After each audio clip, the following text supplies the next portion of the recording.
You wake to the sound of bells echoing through the corridors of the Vatican, their bronze voices calling the faithful to morning prayers. But these are not the bells of celebration or worship. These are the bells of scandal, ringing across centuries of secrets that the Holy See hoped would never see the light of day. The year could be 904 AD or 1503, or any number of dates, when the most sacred office in Christendom became a playground for desires that would make a brothel keeper blush. You are about to enter the chambers of power, where celibacy was a suggestion, where papal bulls were signed between the sheets, and where the vicar of Christ on earth lived like the most depraved Roman emperor. The air in these hallways tastes of incense and something else, something raw and human that contradicts everything these walls were meant to represent. Before diving into these forgotten stories of corruption and carnal appetites, if you enjoy learning about the hidden truths of history, consider hitting that like button and subscribing for more content like this. And please comment below to let me know where you're listening from. I find it incredible that we're exploring these ancient stories together from different parts of the world, connected across time and space by our shared fascination with the darkness that lurks behind sacred facades. The story you're about to hear reads like fiction, but every sordid detail has been documented in papal records, contemporary chronicles, and the testimonies of those who witnessed the unthinkable. For over 1,000 years, the papacy was not just a spiritual office, but a political prize that attracted men whose appetites knew no bounds. These were not merely lapses in judgment or moments of human weakness. These were systematic patterns of behavior that turned the Vatican into what historians would later call a den of iniquity that would have impressed Caligula himself. Tous, with sexual depravity, we must first understand how the most powerful religious institution in the world became synonym the unique position of the medieval and Renaissance popes. Unlike other monarchs who inherited their thrones, popes were elected by their peers, creating a system where wealth, influence, and ruthless ambition mattered more than piety or theological knowledge. The papal court attracted men who saw the keys to heaven as keys to earthly pleasure, and once they held that power, there were precious few who could challenge them. The papal apartments became stages for dramas that would have been scandalous in a tavern, let alone the heart of the Catholic Church. Cardinals who should have been studying scripture were instead studying the curves of their mistresses. Bishops who preached about the sins of the flesh were simultaneously fathering children by the dozen. And at the centre of it all sat men who claimed to speak for God while living like devils in silk robes. What makes these scandals particularly shocking is not just their depravity, but their brazenness. These were not secret affairs conducted in shadows.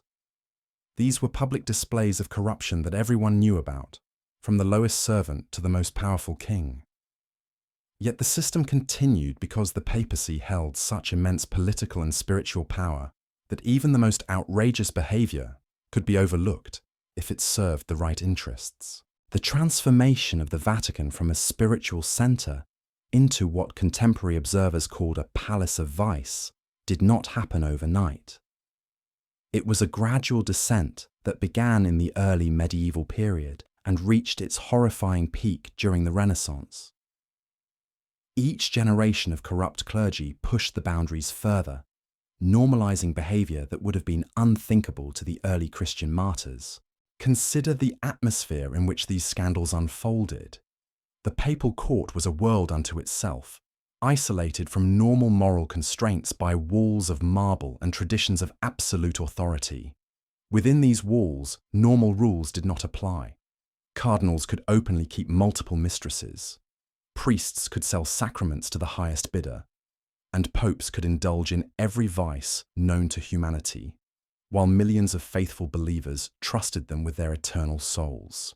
The documentation of these scandals comes from sources that make their authenticity impossible to deny. Papal secretaries kept detailed records of expenditures that included payments to courtesans and mistresses. Contemporary chroniclers wrote shocked accounts of behavior they witnessed firsthand. Diplomatic correspondence between European courts contains matter-of-fact discussions of papal debauchery, as if it were simply another aspect of international politics. But perhaps most damning are the records kept by the popes themselves. These men were so confident in their power and so removed from normal moral constraints that they openly documented their transgressions. They commissioned artists to paint portraits that included their illegitimate children. They issued bulls that legitimized their bastard offspring. They left paper trails of corruption that read like confessions written by the damned. The psychological profile of these corrupt popes reveals men who were simultaneously brilliant and monstrous, capable of sophisticated theological arguments while engaging in behavior that defied every principle of the religion they claimed to lead. They were products of a system that concentrated absolute power in the hands of individuals who had never been taught to exercise restraint, creating perfect conditions for corruption to flourish. The impact of these scandals extended far beyond the Vatican walls. When word of papal debauchery spread throughout Europe, it undermined the very foundations of medieval Christian society. If the Pope himself lived in sin, what did that say about the validity of the sacraments he administered? If the Vicar of Christ indulged in every vice, how could ordinary believers trust in the promise of salvation? These questions would eventually fuel the Protestant Reformation. But for centuries before Luther nailed his theses to the church door, millions of Catholics lived with the cognitive dissonance of following a religion whose leaders embodied everything that religion claimed to oppose. The faithful were expected to confess their sins to priests who lived in greater sin than any of their parishioners, to seek forgiveness from men who seemed incapable of forgiveness themselves. As we prepare to examine specific cases of papal depravity, remember that these are not isolated incidents or exaggerated propaganda from enemies of the Church. These are documented historical facts that reveal the true nature of an institution that claimed moral authority over half the world, while practicing behavior that would have shocked the most depraved Roman emperor. The bells of the Vatican continue to ring, calling the faithful to prayer and contemplation.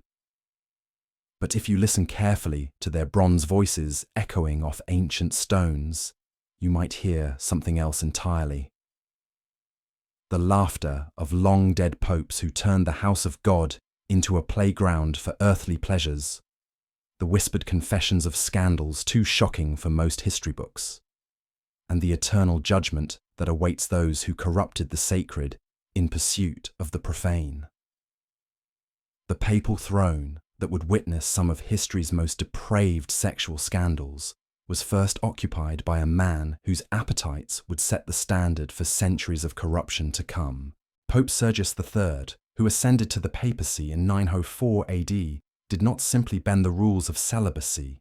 He shattered them so completely that his reign marked the beginning of what historians would later call the pornocrisy, an era when the papal court became indistinguishable from a high-end brothel. Sergius did not hide his carnal appetites behind closed doors or whispered confessions.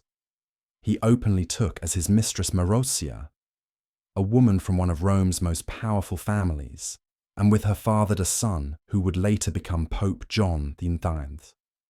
Think about the implications of this for a moment. The supposed successor to St. Peter was not only breaking his vows of celibacy, but creating a dynasty of corruption that would control the papacy for generations. The papal apartments during Sergius's reign became a theatre of debauchery that would have impressed the most debauched Roman emperors. Contemporary chronicles describe scenes that defy belief. Cardinals arriving for morning prayers would find the Pope still in bed with multiple women, their naked bodies draped across the same altar where the Eucharist was meant to be celebrated. The papal tiara, symbol of spiritual authority over millions of souls, was reportedly used in sexual games that transformed the most sacred object in Christendom into a prop for perversion. But Sergius was merely the opening act in a drama of corruption that would span centuries. His lover, Marozia, did not fade into obscurity after bearing the Pope's illegitimate child. Instead, She used her position to control papal elections, ensuring that only men who would serve her interests and satisfy her desires would ascend to the throne of St. Peter. Marozia's influence over the papacy created a system where sexual favours became currency for the highest religious office in the world. She openly auctioned papal positions to the highest bidder, but payment was not always in gold or silver. Contemporary accounts describe how aspiring cardinals would spend nights in Marozia's chambers, their bodies the price for advancement in the ecclesiastical hierarchy. The woman who controlled the Vatican through sexual manipulation lived in luxury that rivaled any royal court. Her apartments were filled with silk tapestries depicting scenes that would have been more appropriate in a pagan temple than a Christian palace. She employed a staff of young men and women whose primary qualification was not their theological knowledge, but their physical beauty and willingness to participate in the orgies that had become routine papal entertainments. The corruption reached such depths that papal elections became elaborate sexual contests. Cardinals would present their mistresses to Marozia for inspection, knowing that her approval of their companions could determine their chances of advancement. The College of Cardinals, which should have been filled with men devoted to prayer and contemplation, instead resembled a gathering of libertines comparing notes on their latest conquests. What makes this period particularly disturbing is how normalized the corruption became. Papal documents from this era contain casual references to payments made to prostitutes, expenses for elaborate feasts, where naked women served as entertainment, and stipends paid to the illegitimate children of high-ranking clergy. These were not secret transactions hidden from history. They were official papal expenditures, recorded by scribes who saw nothing unusual in documenting the Vatican's transformation into a palace of vice. The psychological impact on the faithful was devastating. Pilgrims who travelled thousands of miles to receive papal blessing would arrive to find the Holy Father too intoxicated or too occupied with his mistresses to grant audiences. Priests who had devoted their lives to serving God discovered that advancement in the church hierarchy depended not on their piety, but on their willingness to participate in or facilitate the sexual appetites of their superiors.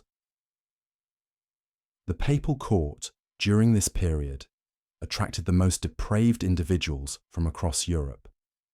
Men who had been expelled from other courts for their excessive behaviour found welcome in the Vatican, where their talents for organising orgies and procuring sexual partners made them valuable additions to the papal household. Women who had been cast out of respectable society for their promiscuity discovered that the same behaviour that had made them outcasts elsewhere made them celebrities in the papal court.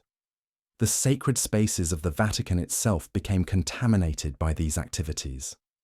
The Sistine Chapel, where popes were elected and major religious ceremonies conducted, was regularly used for private parties where cardinals and their companions engaged in activities that would have horrified the early Christian martyrs.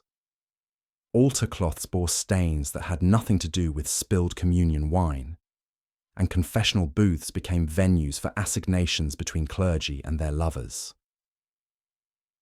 The corruption was so systematic and so brazen that it created its own economy within the Vatican. Prostitutes paid fees to work within the papal palace. Madams competed for exclusive contracts to provide entertainment for papal banquets. Young men and women sold themselves into what amounted to sexual slavery, knowing that service in the papal household, no matter how degrading, offered opportunities for advancement that existed nowhere else in medieval Europe. The documentation of these scandals exists in such detail because the participants saw no need to hide their activities. Papal secretaries recorded the names and payments made to hundreds of prostitutes.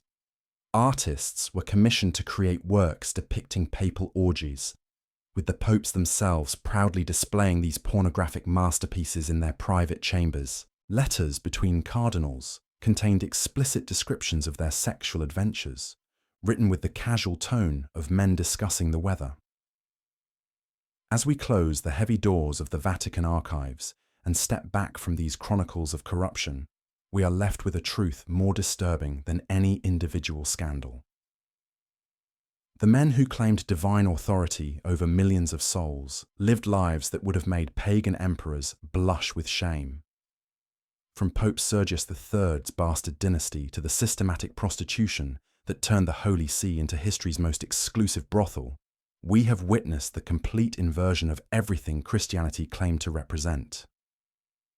These were not isolated incidents or moments of human weakness. They were centuries of calculated depravity, documented in the Pope's own records, witnessed by countless observers, and normalized to such a degree that the sacred and profane became indistinguishable within the marble halls of the Vatican. The bells that called the faithful to prayer also rang over orgies that would have impressed Caligula himself. Perhaps the most chilling realization is how these scandals shaped the course of Western civilization. The corruption we have explored directly contributed to the Protestant Reformation, the destruction of medieval Christendom, and the loss of faith that continues to echo through our modern world. The popes who turned the Vatican into a playground for their basest desires did not just corrupt themselves. They corrupted the very idea of moral authority itself. The bronze bells of the Vatican still ring today, but they carry the weight of these forgotten scandals, reminding us that absolute power, even when cloaked in sacred robes, inevitably corrupts absolutely. The throne of St. Peter may have been cleansed, but the stains left by these papal sins remain indelible in the pages of history.